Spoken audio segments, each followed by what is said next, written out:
जय हिंद दोस्तों, मैं नरेंद्र शर्मा परवाना ज्ञान ज्योति दर्पण पर आप सबका स्वागत करता हूँ। आज हम एक अंतर्राष्ट्रीय हस्ती के साथ मुलाकात करेंगे जो कि एक लंबे सफर को तय करके विश्व के अंदर भारत के नाम को रोशन किया है और ताई कमांडो के माध्यम से अपनी एक खास पहचान बनाई। हमारे साथ में आज जुड़ रहे हैं नरेश जी। मैं इनके साथ में चर्चा करूंगा।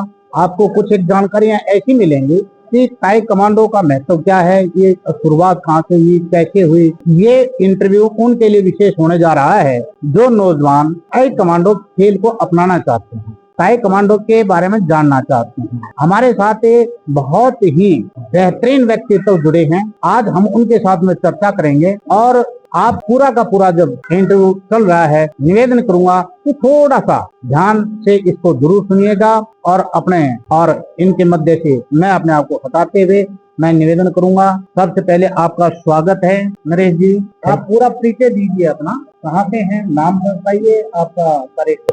मैं दिल्ली से हूँ। मेरा नाम नरेश कुमार है और मुझे ताइक्वांडो में लगभग 30 से 35 ईयर हो चुके हैं। पहले मैं ताइक्वांडो में चोर की खेलता था, फाइटिंग, और लगभग कुछ प्रॉब्लम होने के बाद मेरे पेट में कुछ इन्फेक्शन हो गया था किसी वजह से। उसके बाद मैंने कुंफे को अपनाया और आज मैं कुंफे में वर्ल्ड ताइक्वांडो चैंपियनशिप खेल चुका हूँ 2018 में। उससे पहले मैं लगभग 9 से 10 नेशनल मेडलिस्ट रह चुका हूँ, गोल्ड मेडलिस्ट और सिल्वर भी। तो बस बच्चों के लिए मैं यही कहना चाहूंगा कि ताइक्वांडो में काफी अच्छा स्कोप है और गवर्नमेंट जॉब भी है। सबसे पहले ताइक्वांडो में फिजिकल फिट जो इम्पोर्टेंट है हर किसी के लिए। अगर फिजिकल आप फिट हो तो हर चीज आप आसानी से कर लोगे। अगर फिजिकली आपका सही नहीं है तो आपकी लाइफ ही जीरो है। फिजिकल फिट से माइंड सेट होगा, बॉडी सेट होगी और आप किसी भी चीज के अंदर पार्ट करोगे तो आप डरोगे नहीं, हेजिटेशन नहीं करोगे, क्योंकि आप फिजिकली स्ट्रॉन्ग हो। इसमें सबसे अच्छी बात है जो हमारी टेक्निक है, क्योंकि फाइटिंग नॉर्मल नहीं है, इसमें टेक्निक काफी यूज होती है और टेक्निक से हमारा माइंड को ग्रोथ होता है और माइंड ग्रोथ है तो आपके लिए लाइफ बहुत आसान हो जाती है। सबसे बड़ी बात इसमें यह है कि ये जीने का रास्ता भी दिखाती है, क्योंकि जब बच्चा स्ट्रॉन्ग होगा तो आगे की लाइफ को आसानी से वो जी सकता है और उससे संघर्ष भी कर सकता है। लाइफ में हर किसी के लिए एक संघर्ष आता है, कठिनाई आती है हर किसी के लिए, बड़ी से बड़ी छोटी छोटी, तो उसमें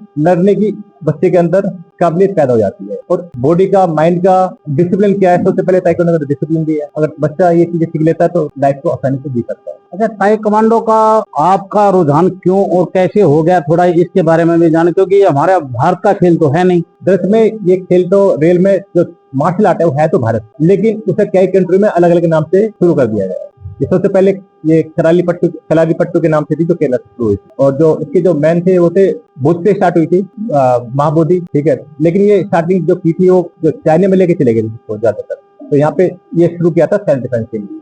तो फिर अलग अलग देशों में आप जब यहाँ पे फाइटिंग हुई तो देखा गया कि यहाँ पे तो कुछ ऐसा है, कुछ जो बिगर हथियार के हम हार गए। तो ये हमारी जो कराटे था उसे हम सेल्फ डिफेंस के लिए यूज करते थे। उसके बाद ये अलग अलग देशों में अलग अलग नाम से चलाई जा रही है। जैसे कुंफू हो गया, थाई किक बॉक्सिंग हो गया, ताइक्वांडो हो गया, मार्शल आर्ट हो गया। तो ये जगह जगह ये अलग अलग नाम से सेम सबका मकसद है कि सेल्फ डिफेंस मार्शल आर्ट। अच्छा नरेश जी, ये बताएं कि जो नौजवान बालक हैं, यंगेस्ट हैं, उनको इस खेल के अंदर किन 5 बातों का ध्यान रखना चाहिए जो स्टूडेंट्स के लिए विशेष है, आपके खिलाड़ियों के लिए जरूरी है? देखो, सबसे पहले तो किसी भी काम को शुरू करने से पहले उसको कई 100 बार सोचना चाहिए, लेकिन जब शुरू करो तो उसको फिर रुकना नहीं। क्योंकि कई बार होता है कोई बच्चा शुरू तो कर देता है किसी भी चीज को लेकर, लेकिन वो जल्दी हार मान जाता है। तो ऐसा बिल्कुल नहीं होना चाहिए। जिस काम को शुरू करो तो काम करना बहुत जरूरी है। ये तो उसकी आदत ऐसी बन जाएगी, वो बार बार शुरू तो करेगा लेकिन किसी काम को पूरा नहीं कर पाएगा। लेकिन अपने लिए एक शेड्यूल बनाए कि रेगुलर करना है तो करना है। जैसे खाना हम रोज खाते हैं, सुबह रोज आते हैं, तो होता क्या है जब मार्शल बच्चा सीखता है ना तो मेरा मन नहीं कर रहा या किसी भी वजह से वो मतलब धीरे धीरे छोड़ना शुरू कर देता है। इसके अंदर की जो क्वालिटी है वो आ नहीं पाती है और फिर वो सबको फिर नॉर्मल लगने लगता है कि ऐसी है जो। लेकिन जो बच्चा सीरियसली करता है वो अपने मकाम तक जरूर पहुंचता है। थर्ड, किसी भी काम, जब भी आप कोई काम करते हो तो उसमें होता क्या है, बच्चा शुरू तो कर देता है या बड़ा जो भी है, लेकिन वो 100% अपना नहीं देता। इसके लिए कभी वो मेडलिस्ट नहीं हो पाएगा। कोई भी काम करने से पहले आप उसमें 100% दो, चाहे वो मिले ना मिले। आप अगर 100% दोगे तो 100% रिजल्ट भी 100% ही आएगा। अगर आपका 1% भी कम होगा, रिजल्ट भी आपका 1% कम ही आएगा। इसलिए कुछ भी शुरू करने से पहले, कोई भी काम भी कर रहे हो आप किसी भी तरह का, उसमें 100% देना बहुत जरूरी है। फोर्थ, दूसरा, मैंने जब शुरू किया था तो मैं मूवी देखता था मुस्ली की, खास तो वो मुस्ली के जो मुस्ली था वो पूरे वर्ल्ड के अंदर उसका नाम है। जिसे मार्शल आर्ट को रियल में मार्शल होता क्या है, तो ऐसे मैंने मुस्ली मूवी बहुत देखता था। तो मुझे फिर उसी से थोड़ा शौक हो गया और जब मैंने शुरू किया तो मेरे आसपास के गाँव के 3 जिसका नाम मैं लेना चाहूंगा, दीपक कुमार, अजय कुमार और संजीव कुमार। तो लगभग वो उस टाइम ग्रीन बेल्ट थे और मैं तो फ्रेशर था बिल्कुल, तो मैंने उनके साथ शुरू किया था। फिर कुछ टाइम के बाद उनके जो मास्टर है, मास्टर शाहबुद्दीन, तो फिर उनके पास मैंने ज्वाइन करा था। तो उन्होंने काफी हार्ड वर्क कराया। उस हार्ड वर्क की वजह से मुझे कभी भी किसी भी चीज को करने में मुझे कोई प्रॉब्लम नहीं, क्योंकि वो मास्टर बहुत हार्ड थे, ट्रेनिंग बहुत टफ कराते थे। उस टाइम ट्रेनिंग बहुत टफ होती थी। आजकल क्या बच्चे ज्यादा बाहर का खाना ज्यादा खाते हैं, मोबाइल ज्यादा चलाते हैं, ये इनके लिए सबसे बड़ा जहर है, उनकी लाइफ के लिए जहर है। मोबाइल से दूर रहो, मैं तो ये कहना चाहूंगा, मोबाइल से दूर रहो, और ये जो बाहर का खाना ना के बराबर खाओ। कोई बड़ी बात है तो खाओ, वरना नहीं खाओ। तो खाने को भी, क्योंकि जब तक खाने में अगर पौष्टिक या एनर्जी नहीं होगी तो बच्चा ज्यादा ग्रोथ नहीं कर सकता। एक लास्ट बात और बताऊंगा, हम सोच तो लेते हैं कि मैं ये करना है, मुझे ओलंपिक मेडल जीतना है, तो लेकिन उसके लिए फोकस बहुत जरूरी है, वो भी 100% फोकस। लाइफ में कई उतार चढ़ाव आते हैं, लाइफ में घर पे भी आते हैं छोटी मोटी लड़ाई झगड़े, या कई बार मन में नहीं करता, लेकिन मन को मारना बहुत जरूरी है। जब तक अगर मन नहीं मारोगे, मन तो चाहेगा मैं आराम से कुछ खाने को मिल जाए, तो ऐसी लाइफ नहीं जी सकता कोई। तो मन को मार के और पूरे फोकस के साथ आप मेहनत करो, रिजल्ट भी 100% अच्छा आएगा।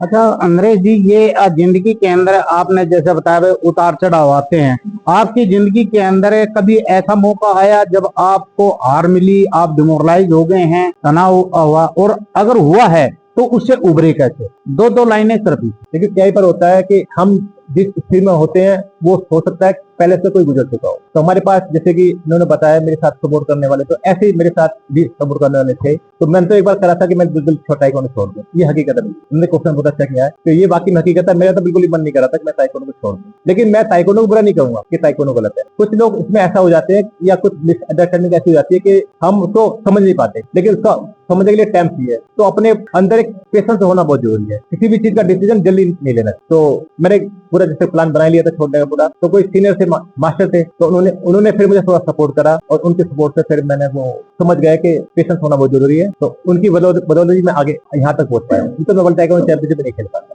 चलिए, बिगड़ते हालात के अंदर धैर्य के साथ हम बुलंदी की तरफ बढ़ सकते हैं, ये आपने बहुत अच्छा खूबसूरत बताया। अब एक और आखिरी सवाल यह है कि जब इंसान सफलताएं प्राप्त करता है तो उसके साथ साथ में अहंकार आता है, इसको नियंत्रण करने का क्या तरीका हो सकता है? देखो ये आपकी बात बहुत अच्छी है, ये ज्यादातर ऐसा होता है। और देखो अहंकार तो किसी का कभी रुक ही नहीं सकता है, अहंकार से इंसान को खुद को खत्म करता है, उसकी वैल्यू, उसे लगता है कि मेरे से बड़ा कोई नहीं है, और ऐसा कुछ नहीं है, क्योंकि उसका भी गुरु होता है सिखाने के लिए। वो इस चीज को भूल जाता है, वो भूल जाता है उन दिनों को जहाँ से उसने स्टार्ट किया था, और वो उन दिनों को याद करेगा तो कभी अहंकार नहीं आएगा कि मैंने कहाँ से सीखा, किससे सीखा। क्योंकि लाइफ में, जीवन में किसी के पास किसी के लिए कुछ भी नहीं है, सब कुछ यही है और यही रह जाएगा। तो उसे कभी भी अहंकार नहीं करना चाहिए कि मेरे पास ये चीजें हैं। ये चीजें हो सकता है आपसे पहले भी कितने को पास है। तो अहंकार का यही है बस कि अपने उस पुराने दिनों को याद करो कि जब मैं स्टार्टिंग किया था मेरी हालत क्या थी, और आज मैं अच्छा हूं तो मेरा अहंकार किस बात का है, जबकि ये मेरे पास जो मेरी चीज है ये मेरी गुरु की दी है। बहुत खूबसूरती के साथ में नरेश जी ने हमारे हर